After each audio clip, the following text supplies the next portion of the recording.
আচ্ছা, নববর্ষ তোমাদের কেমন কাটলো? আমার তো সারাদিন খুব ভালো কেটেছে। এরকম একটা সুন্দর কুর্তি পরে, মানে দেখো পয়লা বৈশাখ মানেই ট্র্যাডিশনাল। আমরা বেরিয়েছিলাম একটু খেতে, তার আগে টমের সাথে একটু বাথরুম করছিলাম, দেখো কেমন করছিলাম।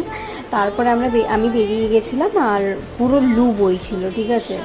আর তারপরে যাওয়ার সাথে সাথেই একটা গিফট পেয়ে গেছি।